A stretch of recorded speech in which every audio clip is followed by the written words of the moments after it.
Well, looking at this article in yesterday's edition of the Today newspaper, I am reading a story by Kweku Nti which made the front headline. It says 200 students cannot write their exams. Now, in this case, the story apparently says that the students paid their fees and paid their examination registration fees, but somehow there was a problem between the school and the West African Examinations Council.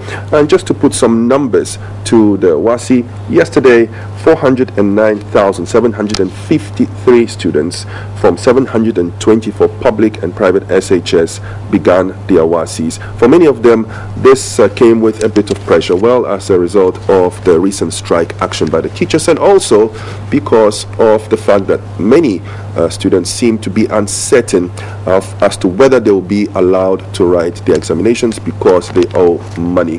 With me in the studio is Bright Appiah from Child's Right International. You can look them up online. It's cri-ghana.org, and I hope to get to the truth of the matter. I will open the phone line and I'd welcome every single post on the subject. Just find TV3 space Sunrise on Facebook and share your thoughts, comments and feelings on this topic with me, with Bright, and with the rest of the world. Good morning, welcome to Sunrise, Bright. Yeah, good morning, Eric. This thing seems to be a recurrent phenomenon. Students go through years of secondary education, and it comes to the time where they are going to take their final examinations, and for one reason or the other, the school authorities tell them that you cannot take your final examination. You either owe money or you haven't paid all the fees or something of the sort. What does the law say on this? Yeah, well, the law makes a reference to some issues that has to do with that. One has to do with whether or not there is a binding contract between children and then the institutions and all that. And clearly, if you look at our contract law, you clearly see that at a certain point in time, certain things that children go in constitute contract between them and then the institutions or any individual. So in this case, we can consider that as a contract between a child and the institutions or whoever is in charge of it. So you expect that there are certain things that need to be fulfilled, both by the adult as well as the child. But if you look at the general rule when it comes to contract with children, the contract more or less is binding on the adult or the institution than the child. But however, there are certain exceptions that comes with it in terms of certain contract, like when you talk about something that will benefit the child, something that is of a necessity to the child, and maybe when it comes to property and all that. But this one, we will consider it under the something that is of a necessity to the child. So clearly, there is a contract, and we expect that every person would also fulfill part of the contract. But if you look at that, and then you'd also want to put it in context, where the nation is driving towards, it has a principle where it says that the welfare of the child should be of a paramount interest to us. So when you look at that from that perspective, then it means that whatever contract that we enter into with a child, that principle might also feature in terms of how we provide the welfare or the well-being for the child. So if something like that, and at the end of the day, the welfare of the child is that the child needs to go through certain processes to get to the university, and as a result of certain things the child cannot, then it means that it leaves a lot to be desired in terms of how we can also develop certain alternatives in getting certain things that we have promised within certain arrangement that we do with children, and that is lacking. So institutions tend to look at the only one alternative in terms of how to get their money, that okay, when it's examination time, we can just not allow you to write the exam because we think that that's the only means that we can get our money, and that also infringes upon the right of the child. So there is a lot of negotiation that needs to go on so that we can find an appropriate way of also making children to pay for the services that have been rendered by. But is it legal or illegal for a school to try to prevent its students, its pupils, from taking their final examination because they have an outstanding debt? No, not at all. Institutions do not have that authority to do that, because when it comes to the external examination, for instance, it's done by WAEC, and then also GS also has a role to play in terms of the welfare of the students. So these three bodies has a role to play in terms of how they can do that, because the institutions are there to only provide the knowledge for the children so that they can go and write the exams. But if you look at the way we have arranged the system, I'm still coming back to the system, it makes it very difficult to hold any of them responsible when there's a failure. Because this happened in 2009 where certain children were denied to write the examination, their PECA, and we decided to take the case to court. And then when we had a discussion with our lawyers, clearly it was very difficult to hold a particular institution responsible because WAEC is saying that they don't have contract with they don't have anything with the children. It's the institution, so they are registering the children within the institution. So if there is anything at all, we need to hold the institutions responsible. And then you contact the institutions, and then when you look at the arrangement of establishing a school, there are issues that also goes with it and all that. And then GES is also saying that yes, they have done their part. So clearly, it's very difficult to take a particular institution on when it comes to prosecuting or seeking some interpretation from the court in terms of how you can deal with this. It is difficult, but is it possible? It is possible. But has it been done before?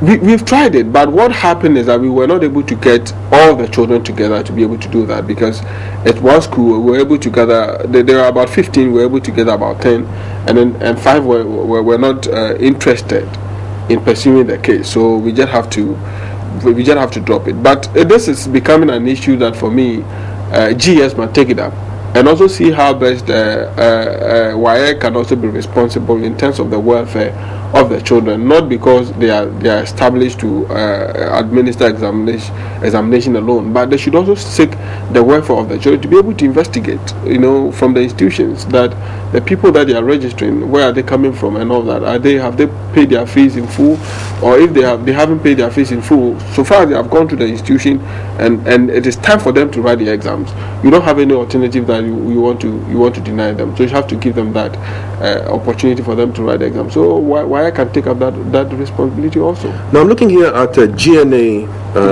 news post. It's available online, General News of 10th April this morning. This is the Ghana News Agency reporting that the Education Ministry has given strict orders to all heads of all senior high schools to allow all registered students to write their final exams regardless of whether they owe fees or not.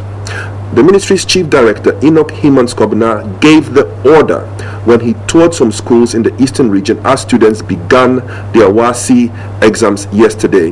The directive came after the team from the ministry was told that over a dozen, more than 12 students of the Presbyterian Senior High Technical School in the Dukrom Ekuapim were stopped from writing their oral paper. The students, the authorities intimate, owe the school about 60,000 cedis. But the chief director's intervention remedied the situation, saying all students owing fees must be allowed to take part in the ongoing WASSCE exams. Could this be too little, too late, right? Yeah, for me, it's a good intervention that the chief director did. But the question is, should we wait for directive to come from a chief director? And just imagine on the pressure, the pressure on the children. When 2 weeks, 3 weeks to an exam, you are told that you will not be allowed to take it after being in school for so many years. We seem not to care, Eric, about the future of our children. First, somebody has gone through an institution for 3 years, and it's time for the person to write exams, and because the person is owing, you want to deny the child access to write examination to also progress to another level because it's owing an institution, and should take the chief director to issue a directive. For me, I don't think that it should be even a directive. It should more or less be an order, and whoever defaults that process should be prosecuted. And I think that GS do have the power to do that. But the issue is, Eric, we have a system where we have the public institutions and then the private. Directives from the chief director can go to the public institution. But what about the private sectors, where their main purpose of running the educational system is for profit? Where there's a limit power in terms of how GS can even regulate their activities. What do you do? So it is important that a system must recognize. If the system recognizes, then even if the chief director is not there to issue those directives, the system itself can take up some of these responsibilities. But we tend to look at children as the last resort whenever we think that we want to place a demand on the system or to make sure that we get whatever we want, and that is unfortunate. As we speak now, there are three schools in the northern sector that children are not going to write the examination because they've been sacked from the school, and because of that they are not going to write the exams. And who speaks for these children and for their parents, their families, who might have sacrificed a great deal? And it's important for us to remember that if a child or if a parent is unable to pay a child's outstanding bill, it is not because they don't want to. It's probably because they are in a difficult economic situation.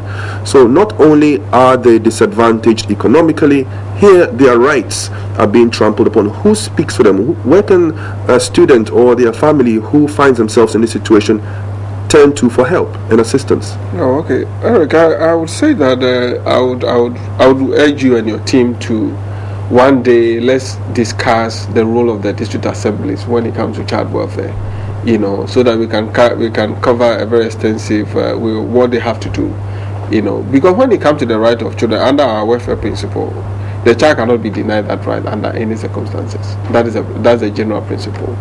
So on the basis of that, the law has made it clear that where the family cannot afford, there should be an alternative program for them, and that alternative program for them have been given to certain institutions. Where clearly it states that where the family cannot, and it's proven beyond all reasonable doubt that the family cannot provide, the district assembly must take up that responsibility. So, and we know that we have demarcated the country into districts. So every land that belongs to Ghana is covered by a district.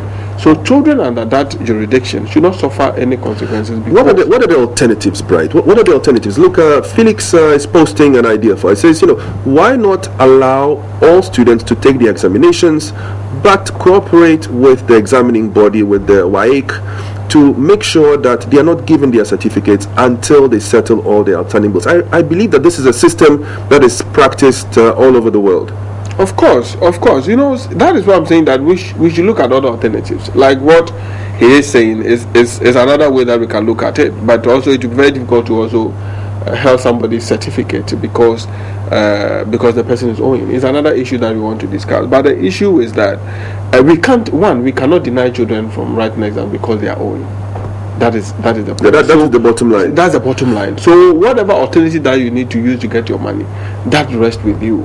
That is what you have to do. But if you use children as a bargaining chip for getting your money, it is against the law, and that is something that we need to let people understand, so that when they are dealing with children, they will know how to deal with it. Those children can't decide to take, if they get a fit person, can't decide to take this case to court, and then I'm sure even the psychological pressure that you put on the candidate, a short time ahead of the examination can cause their performance to drop.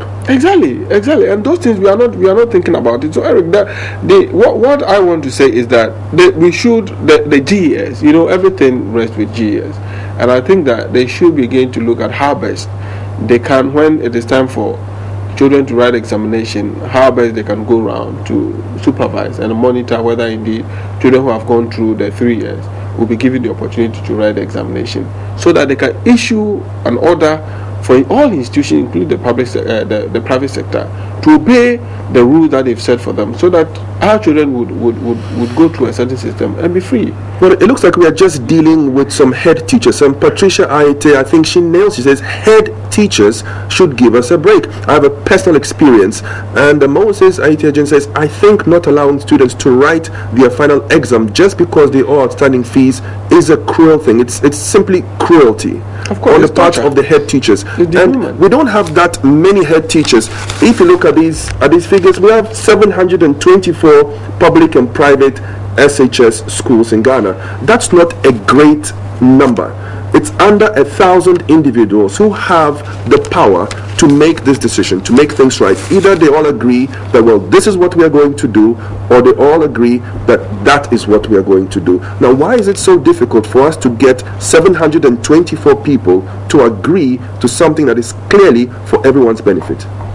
Eric, it's a bit a problem in the sense that this is something that the court can also easily give interpretation. But for you to be able to do that, for instance, if I want to assess the children to be able to write the examination, I need their consent in terms of whatever I want to take to the court. If we're going to take something to court, who are we taking to court? Is it the Ghana Education Service? Is it the Ministry of Education? Is it the school? Or is it the head teacher? Because the head teacher makes the decision. In this case, we can take the GS to court, because they have overall responsibility over the institutions. But in certain instances also, we can target the specific schools and then take them to court. Okay, just hold that thought, Brian. We've got a caller. We've got our first caller, Edith, calling us from Obuasi. Good morning, Edith. Good morning. Good morning. Thank you for joining. Contribute to this program. Yes, thank you. It's not. I don't think it's good for them to. Not allowing the children to write the exam because they've not paid their school fees. I have a similar problem here with my daughter writing the junior high. They are saying they are supposed to stay in school. She has paid her fees, everything, but because she hasn't paid the fees for staying in school, they will not allow her to attend classes. We have the same problem. Okay, it seems to be a problem that's prevalent. The headmasters, they should allow them to write, even though they've not paid their fees. They've already sent with WASI, so they have to give them the chance to write their exam. Thank you very much, Edith. And I would really like to invite anyone from the Ghana Education Service or any head teacher, any one of the 724 head teachers of the public and private senior high schools to join myself and brighten our viewers in this discussion. You can easily call the numbers on your screen, or you can just choose to remain anonymous and post your thoughts, your position on the subject to the TV3 Sunrise page on Facebook. It's TV3 space Sunrise. All you have to do is just like us, and that would allow you to share your thoughts, comments, and feelings on this topic. Examinations. Should we allow students who owe fees, outstanding fees, to take the examinations or not? They've studied for how many years? 3. 3 years. For 2.5 and all. Yeah. Okay, so JHS is 3 years? 3 years, yeah. SHS is now 3 years? 3 years. That is 6 years. So if you're just looking at the high school education, that is 6 years. Exactly. That's a lot of time and money, a lot of resource. Exactly. And we keep talking about how we want to improve our future. The children are the future, and we need to improve the results of our examinations. And yet we seem to have a difficulty with this simple thing. We've got another caller from Kumasi. Good morning. Good morning, Jay. Yeah, hello. Hi, Jay. You're on air. Oh, good morning. Good morning. My name is Jay. I'm speaking from Kumasi. I know of a school that doesn't even sack because of even only school fees. They even go to the extent of sacking students because of bushy hair. And then I have siblings in those schools, and then yesterday I was talking to them about the exams, and they were telling me about these things. And I think it's a very bad thing. Because I know that even when we are writing, the examination officers go there. But I think sometimes the time they come is very bad. Because if you have to come later, when they're already seated and then they are writing, you wouldn't even know if somebody is there to write or not. So I was thinking if the examination officers could also do their part. Because you can't stop the headmistresses from doing that. They will always continue to do it. Because they even threaten people even before the exam. They tell them. So when they do, they feel they've done their part. So I was thinking if the examination officers can come earlier, and after they are seated to write, even if they could also go over the list, you see empty desk and you see empty spaces, you know that maybe, oh, what's wrong with this person? If the person is sick, you know what to do, and if the person is not sick, you have to know what to also do about it. And also I was thinking that, so if they get to know that these people have been sacked because of school fees or all these irrelevant reasons, how are they going to get them back to write the exam? Very good, very good point. Thank you very much for that call. So it looks like children's rights are being trampled on across the board in all 724 senior high schools. You know, perhaps some might be not included in this. So if children can be sacked from school for something like, you know, a haircut or you know, a pair of shoes that does not conform to what the headmaster or the school authorities might expect, children can be kicked out of school for owing fees just, you know, arbitrarily, not even through their parents, because I would think that it is a parent who puts a child in school, so it is a parent who should withdraw their child to protect the child from the psychological trauma, from the ridicule, depression, so on and so forth. But that does not seem to be the case. School authorities take it upon themselves to mete out very harsh psychological and physical abuse to the students, and nobody seems to care. Why is that? Yeah, Eric, the issue is that one of the institutions that we have in this country, like what we call the school system, do have some level of power to design rules and regulations that will govern the school, provided it do not contradict what we have within our laws, so that leverage has been given to them. So yes, but the law clearly says that the children have special rights and privileges and protection. They should not be harmed in any physical or psychological manner. Where in our laws does a parent sign away their constitutional rights, which is actually an impossibility? But where does it even attempt to provide for a parent giving away their parental responsibilities to a school when they send their child to that school? No, within that 8 hours, a child is supposed to spend 8 hours in school, and in law, it means that duty of care has been transferred from the family to the school system. So teachers are now responsible, including the head teacher. So anything that governs environment is expected that children would also obey those rules and regulations, provided that it doesn't infringe on their fundamental right. And the fundamental right of children can be explained in different ways. So because the institutions are not able to enforce those rules and regulations, they think that they need to give a certain punishment that will deter children from that, which also leads to the abuse of their fundamental right. So it's whatever it is. The general principle is that anytime that we are confronted with some of these things, it is binding on you as an adult to be able to ensure that the welfare of the child is saved, or if there are certain rules, the child obeys those rules. It is not binding on the child to do that. That is what. So we are now practicing the reverse. Where we think rules or rights? What has higher precedence, rights or rules? Rights are way above rules. Yes, but the rights are the principal thing, the cardinal principle that you need to obey. But when it comes to rules, it gives a directive as to how you can exercise those rights. Okay, how to exercise those rights. Veronica is joining us. Good morning, Veronica. Good morning. Thank you very much for calling in. Thank you too. Yeah, my problem with the senior secondary exam now is most of the parents are not responsible for paying their work with. And looking at this, you could say that the children being in the school for 6 years, they committed themselves to be in the school to learn. And when the time is due for them to write the exam, and the teachers are also doing something else, sometimes the children are frustrated and also affect their teachers. So I'm pleading to the public, to the DES, so that they will sit down and then do something about this. Because the fault is from the parents. If it will be possible, I would suggest they should allow the children to write the exam. So when the children are ready to get their certificate, you pay your fees, take your certificate. Sometimes the parents will not pay. They intend not to pay. So when the children go home and they realize that, no, my parents are not ready to give the money, they can go and do something out there, get their own money to come and pay the fees, take the certificate. And it also helps. So I'm pleading. Thank you very much. Simple idea, Bright. It's come up again and again and again.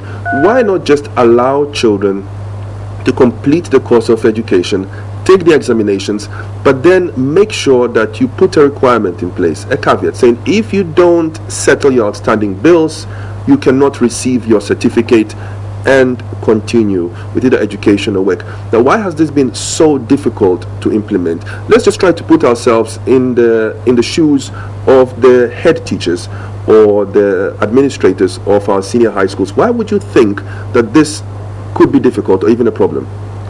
Eric, it's not that difficult for us to do, but when it comes to dealing with issues concerning children, it's a bit complex in this country. Until you find yourself within the law, you think that it is easy. as I've said, one, you cannot hold a child certificate because the child have paid school fees. It is wrong. The law will not even allow it. Allow you to withhold the certificate. Withhold the certificate of a child, so far as the child has gone to write the examination. So what option do the head teachers have then? And two, the child, before I come to that, and two, the child will also, you cannot deny a child from writing examination. So the business of retrieving your money from children or even the parents, from their parents, it's binding on the institution to find alternative. But that alternative should not deny children these two things that we are talking about. That alternative should not deny the child a classroom. So as an institution, you need to look at all the general principles that have been established. Then you can also look at other means of getting your money that will not infringe on the right of the child. And that is what, for us, we think that we'd always want to use the short route in terms of how we. But in holding children as hostages now, that is just cruel and wrong. It's not accepted. But because the system is weak, when you say it's not accepted, right? It's not accepted. In Ghana, that is the practice, to hold children as hostages. By the principles of the law, it is not accepted to even hold children responsible for anything. For instance, when you look at even within the contract law, which we inherited from the common law, clearly even gives you certain things that when you sign a contract, the general principle is that when you have a contract with a child, it's not even binding on the child, it's binding on you as an adult or institution. So if that is the case, though there are certain exceptions to that general rule, for you to retrieve your money, it is not the business of the child as to tell you how to go about it. It's not the business of the child. It's not the business of the child. Caller from Kumasi. Yeah. I'll ask you whose business that is. Just a second. Good morning. Good morning. Good morning. Thank you for calling in. Please let me come to our vernacular English. Hello. Eric. Yes. Eric. Yes. President, say. Hello. Okay, looks like you're having difficulties hearing me. Hello. Hello, Eric. May I just make a check? You're on it. Yes, feel free. But I have a parent say, at first, yeah, the money now to school. From 3 years, all the fees now, and I'm 2 times boom. 2 times boom, you know, I show back. I would see, not last. Now, who's how I would make it kind of flat. Then, maybe be a man calling to me, how it would make it enough. On the highest, I have young Pisca, and so come almost at the other figure account, 7,000 account. The Papa could preview from almost near the merchant that. And run your home tomorrow, almost oh, wrapping your call. So, Kaya, 2,000 years or betting. And I'm happy to one of my two is also service, on the internet, near which you are both to see this no account. It's also regional, one cata. They said, and yet the government to Mamma Fata membership at a young entry. Because you're not any Ghana. That area. Hello. Okay, it looks like we've lost another caller. But generally, people, have a lot of hurt and pain in them. One viewer says, please don't mention my name. Do you know I was slapped for owing 9 CDs and was asked to wait for 30 minutes before I was allowed? Just try to imagine this, post this viewer. But Musa Abdul Majid says the headmasters are right. The people think that this is a good thing to sack them from writing the examination simply because it is the responsibility of the parent to pay the fees. What money should be used to run the school? Some parents are being too irresponsible. Can you do that in a private school? And just before we took the last caller, you were about to look at the ways of retrieving monies from parents who owe the school. Yeah. Eric, with the last comment, I think that is more or less a realist person, but unfortunately, our system do not practice that kind of belief when it comes to the welfare of children. But as I've said, the business lies with the institution to retrieve their money, and all the means that they want to do that should not lead to the two things that I've mentioned. So whatever they do within the context of retrieving the money, they can do that. But that should not deny the child. One, the classroom, it should also not deny the child the access to write his or her examination or getting his or her certificate. Well, it looks like we've run out of time, but the good news is that there is a directive from the Ghana Education Service, the director. It comes to us via the Ghana News Agency. It appears to be 100% accurate. I have posted it as a status update on the TV3 Sunrise page. And basically, it says that all students, all candidates should be allowed to take the examinations once they've been registered. I don't know what the fate of the 200 students in this school who paid for their registration fees, but somehow found themselves still outside the road. Because if the directive is given to those who have registered, what about those children who have paid and yet the institution did not find the need to register them?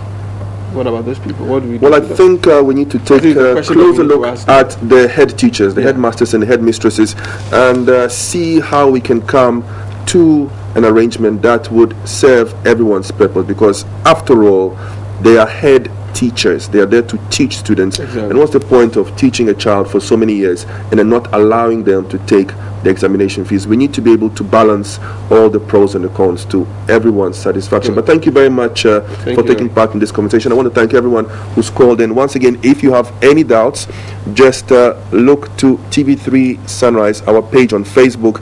I have shared the GNA update that tells us that every student who's been registered should be allowed to take the AWASI examination, regardless of whether they owe anything to the school or not.